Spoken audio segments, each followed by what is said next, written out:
Yukimiya le joueur le plus sous-coté.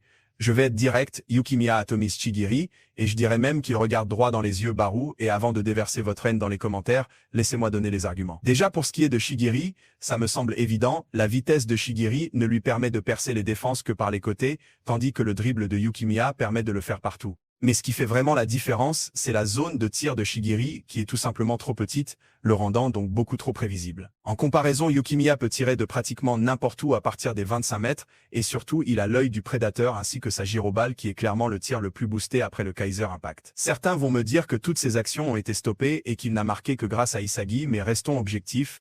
Baru, Rin, Isagi et d'autres attaquants se sont fait contrer leurs tirs, Yukimiya n'ayant même pas de soutien pour l'aider, son système se limite à lui-même et il se retrouve obligé de dribbler toute la défense tout seul, et même quand il arrive à le faire, t'as un maître qui dépasse les lois physiques pour l'arrêter, donc bon. Au lieu de regarder les stats, vaut mieux se concentrer sur leurs capacités et compétences, et aucun doute, Yukimiya explose Chigiri. Je vous mets d'ailleurs au défi de me trouver un seul domaine à part la vitesse où Chigiri est meilleur.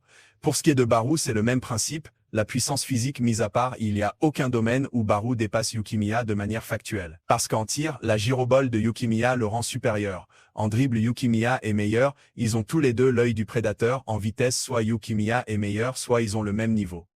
Et au final, il n'y a que dans le jeu sans ballon où Baru pourrait être meilleur que Yukimiya. Quand on regarde leur manière de créer les occasions, d'un côté t'as Yukimiya qui sait dribbler toute une défense, utiliser ses coéquipiers et conclure par sa gyroballe aidée de son œil du prédateur, et de l'autre t'as Baru qui se fait grandement aider par ses coéquipiers, fait quelques dribbles et conclut grâce à son tir et son œil du prédateur.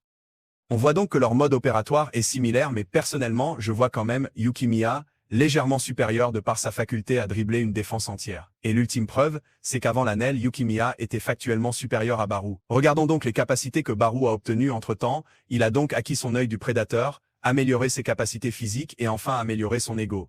Tandis que Yukimiya a acquis œil du prédateur, amélioré ses capacités physiques et enfin amélioré son ego. Ils ont donc obtenu les mêmes capacités. Mais au départ, c'est bien Yukimiya qui était supérieur. Vous allez me parler des différences de but entre eux, de leurs primes, etc. Mais la vérité, c'est que performer dans une équipe construite autour de toi et performer dans une équipe où il y a les deux meilleurs joueurs de la compétition et aucun soutien pour t'aider est beaucoup plus dur, et je parle même pas du scénario.